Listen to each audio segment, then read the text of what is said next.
You could probably name 20 billionaires right now. Elon Musk, Jeff Bezos, Warren Buffett, names that have been on magazine covers, in documentaries, trending on social media for years. But the truly wealthy, the people who have accumulated the kind of money that reshapes economies, most of them are names you have never once heard, names that do not appear on any list, names that have never trended, never been interviewed, never been photographed. His name is Victor Hale. Victor is worth $34 billion.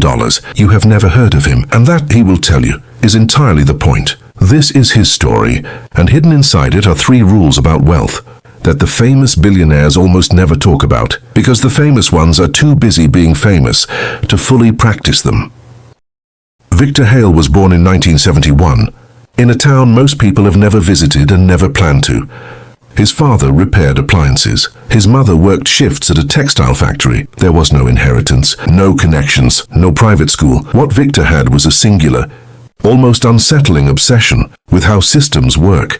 Not people, not products, systems, supply chains, distribution networks, the invisible infrastructure that moves goods from one place to another, the boring machinery underneath the visible economy that most people look straight through. Victor looked directly at it.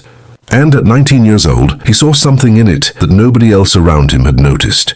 He noticed that the most profitable part of almost any physical business was not the product. It was not the marketing, it was not the brand. It was the moment between when something was made and when it arrived.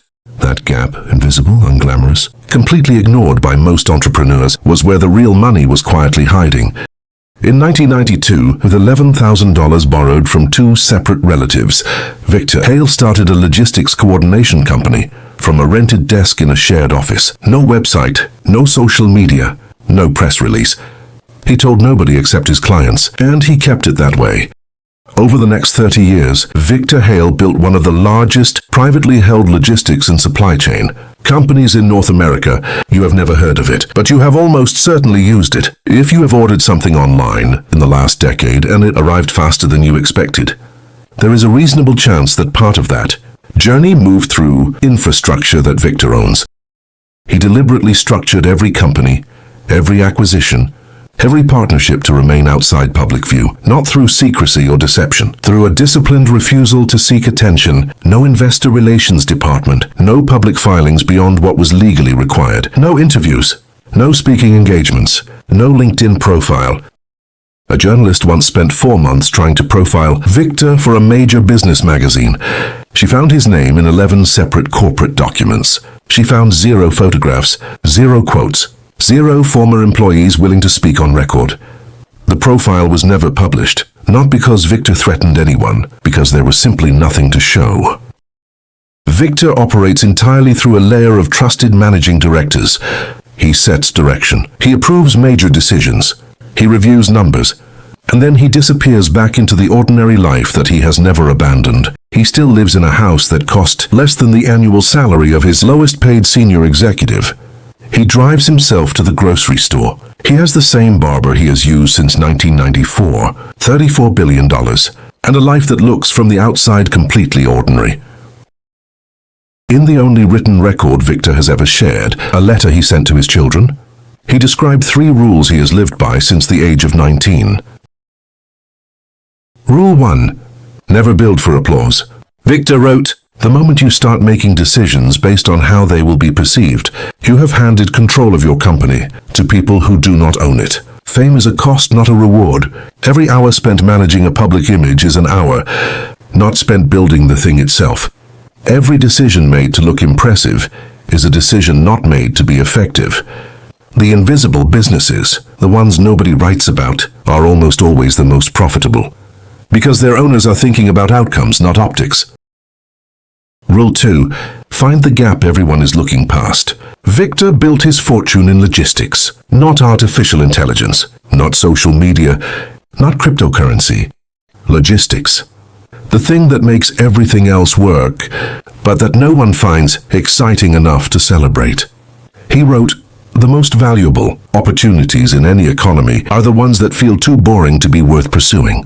Because boring is not competitive. Boring is where you can work for 30 years without someone trying to take it from you. The glamorous industries attract thousands of competitors chasing the same prize. The unglamorous ones are left almost entirely alone. Victor was alone in his lane for nearly a decade before anyone else began to understand what he had built. By then he was too far ahead to catch. Rule 3. Protect your thinking time like your life depends on it. Victor does not attend most meetings. He does not have a social media account of any kind. He does not give speeches. He does not sit on panels. He does not accept awards. Every hour that would be spent on those things is instead spent thinking, specifically, thinking about where his industry is going in 10 years, not 10 months. He wrote, "The competitive advantage that nobody can copy is the quality of your thinking, not your capital, not your connections, not your technology.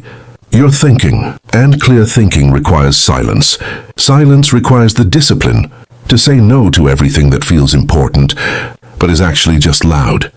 Most people are too busy being seen to have time to think. Victor has never been seen, and he has never stopped thinking." Victor Hale will never watch this video. He does not know it exists, and that is exactly how he would want it. But you are watching it, and somewhere in his 3 rules is a question worth sitting with. Are you building something, or performing the building of something? Are you working in the loud lane because it is truly where the opportunity is, or because the noise makes you feel like you are moving? The most powerful wealth in the world is quiet. It does not trend. It does not post. It does not need you to know its name.